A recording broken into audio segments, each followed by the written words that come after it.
What it is, guys, it's your Dino. We're back at again with another review, so let's just get straight into it. This one is for Final Fantasy VII Crisis Core Reunion, and we'll get straight into it. There isn't really much in the way of accessibility on this one.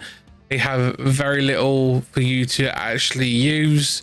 They have the basic stuff, which is, as I've said before, it is remappable buttons, subtitles, and that's basically it.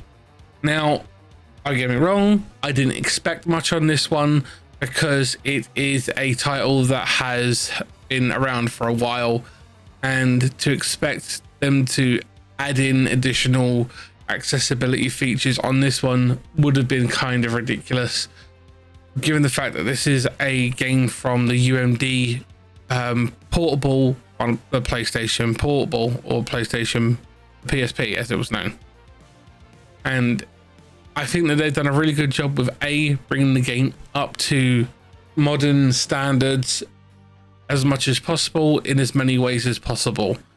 That being said, it is not going to be up to the level of other games. Customization, however, there is limited customization on this game because of the fact that it being a game that is brought forward to the modern consoles for play and consumption, and this one is supposed to tie into Final Fantasy VII remake universe. Now, I will get into my thoughts on this based on the final thoughts, so you have to stick around for that right at the end. Now, I always try and do these as no spoilers without giving out anything that pertains to the end of the game. Now, obviously, this is an old game. It has been out for a very long time, many years. This remake is going to be set within the confines of its original game, but they've tried to modernize it for the 7 remake, and they've done a very good job in trying to add more customization wherever they can. I do like the use of materia and the way they've done it in this one, and how it affects the way certain things play out in the game. Very well done. Done a good job with that. But there is very little in the way of customization. It's very locked into what you get for the gameplay. Now we'll go into the overworld now and the overworld design. Brilliant overworld design. It's an amazing universe that they've set up in the Final Fantasy VII universe. If you've never played these games, it's probably one of my favorite franchises. Absolutely love them. Whilst I am a Final Fantasy fanboy, I will always give it an honest opinion and an honest review. I do think that this game is honestly a must play for new fans, people who've never experienced Final Fantasy before, and old fans. It hits both the nostalgia and that nice balance between ARPG, JRPG, and nostalgia. It's a very well done. It's a great game to play. You'll probably have a lot of fun with it. I think that loads of people would probably enjoy this, whether they're new to the universe, new to the franchise, and new to the genre, or they're returning players who've experienced it before. I think it is definitely a must play for anyone who wants to get into this style of game or this universe. I think it's a great entry point. Now, there may be people here who may notice certain things about this character. This is Zack Fair. Zack Fair is the main character of the game. It isn't Cloud. Those who know who know what Final Fantasy VII is and know that the main character is Cloud. This is set before the events of Final Fantasy VII, and you will see Cloud in the game.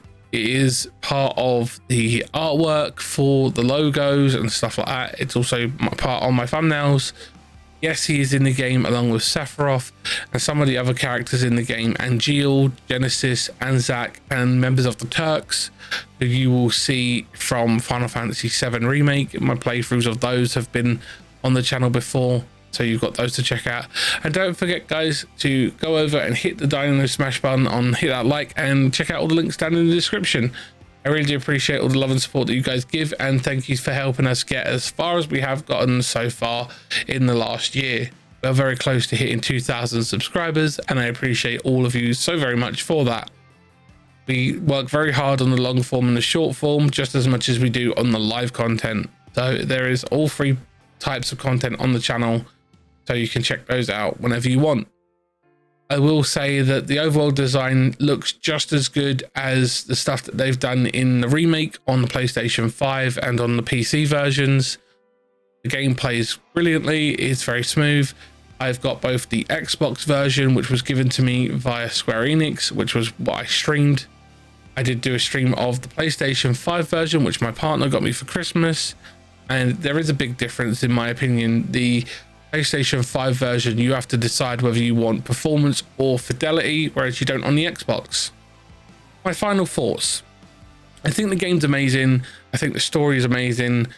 I will say that the ending for me was very anger inducing because of what I know from Final Fantasy VII Remake and what they said in press releases, how they're going to make this version of Crisis Core tie into the events of Final Fantasy VII Remake.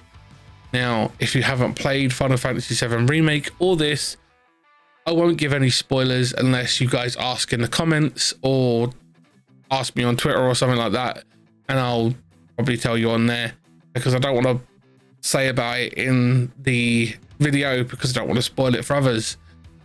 That being said, the rest of the game's amazing. Can't fault it. I loved every moment of it. It has New Game Plus, lots of replayability. It's got normal mode and hard mode.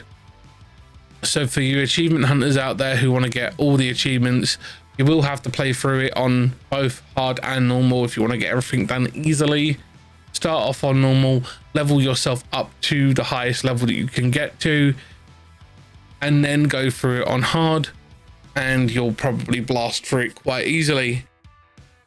That being said, there are missable things that you will find as you go through the game. It is something that when I used to play it through on the PSP and on this one, I found that there are missable missions and things like that as you go through.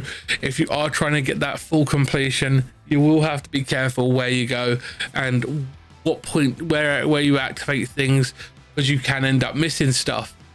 It is a great game. It is definitely a must play. I always recommend this to anyone who wants to get into the Final Fantasy universe.